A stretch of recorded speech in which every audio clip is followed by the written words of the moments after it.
So on a bad day, I would eat non-stop all day. I'd generally start off with something really sugary and then continue. I just had this sense that my food and my eating was way beyond my control. My heaviest, I think, was 260 pounds. And I lost 100 pounds in 12 months. Today, I'm gonna be trying on a bikini for the first time and showing my best friend. Yeah, see you guys in a bit. I feel slightly scared of posting it on my Instagram because I suppose it's quite vulnerable.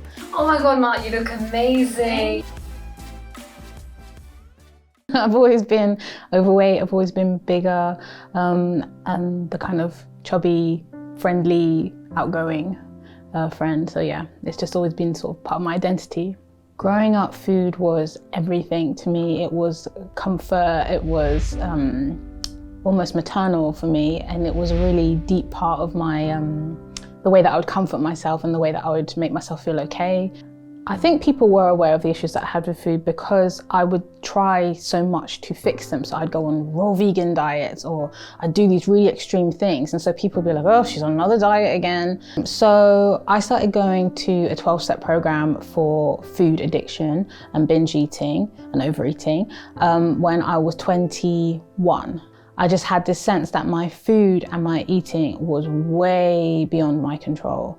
I think that the 12-step program addresses it from a spiritual and emotional level, which is really important. But I just think there's one bit missing, which is there's a scientific basis to weight loss that I think people should be taught. So I left the 12-step program because I felt like it was kind of pathologizing human behavior. And I just feel like you can't do that. Like it's normal to react to trauma by comforting yourself. It wasn't until I started to build up my self-esteem and my sense of self-love. So I changed the way I talked to myself. I stopped speaking to myself really horribly. I started to be like, you know what, you can do this and you're doing really well. This is my vision board that I made in 2019. Yeah, it's just really kept me focused, and especially during lockdown, on my goals, and just has like different sayings. So for example, discipline equals freedom, because for me, I realized that an undisciplined life was making me feel, I don't know, kind of boarded up, or just like I wasn't free. I knew I needed something outside of myself to force me to do it. So I signed up for this diet bet, and I had bet that I would lose 100 pounds in 12 months. So I started in January 2020, and I was going to the gym before work. And then obviously in March, the pandemic hit and we all had to go home. And so I was really determined to still get to my goal. So I just decided to start going for walks. I decided to walk every morning before breakfast, and I just kept it going every morning. And that was the main thing that helped me to lose weight, was just walking. So lockdown helped me a lot to lose weight because all of my favorite food places were closed, but I would just calorie count everything, and I had my scale that I would weigh and measure everything. So I'm just going to make some oats. So usually what I do is I weigh everything on this pan, and I just set it to 0, and I put it all in one thing. My relationship with food now is much different.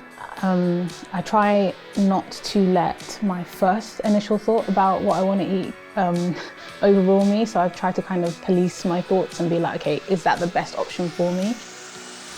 My heaviest, I think, was 260 pounds. Now I'm 150 pounds.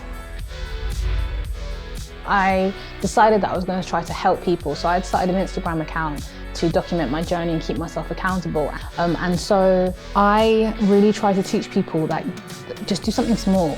You don't need to be like, eating salads and running for, an hour. And no, you can just get off the bus a couple of stops early and walk.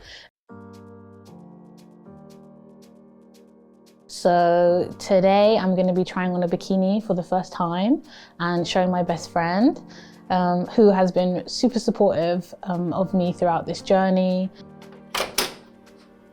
Hey babe, how's it going? Good. You look amazing. As do you. I feel slightly scared of posting it on my Instagram because I suppose it's quite vulnerable.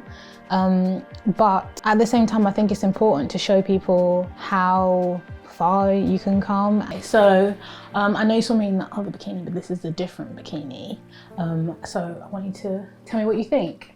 And my aim is to post a picture of it, of me looking fire, so please only take fire pictures Babe, of me. you always look fire.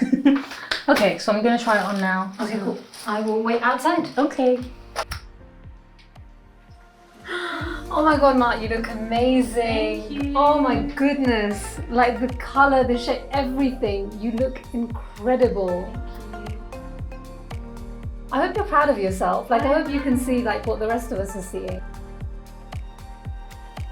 I can imagine myself being on the beach and relaxing and feeling good in my body, which is the whole point. That's why I took my life back and changed my habits so I could feel good in my body. For me, it's really emotional, I think, just because we have kind of been through so much for so many years around, you know, body image stuff. I'm just so happy to see how happy she is. For me, that's the most important thing. But do you mind taking a picture of me for Instagram? Let's do it.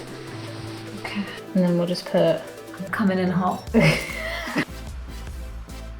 It's not been a perfect process, but at the same time, I've put a lot of work into this, and I think I sometimes try to minimize how hard it's been, but it's been really hard, and I'm really grateful to the person who decided to start this journey.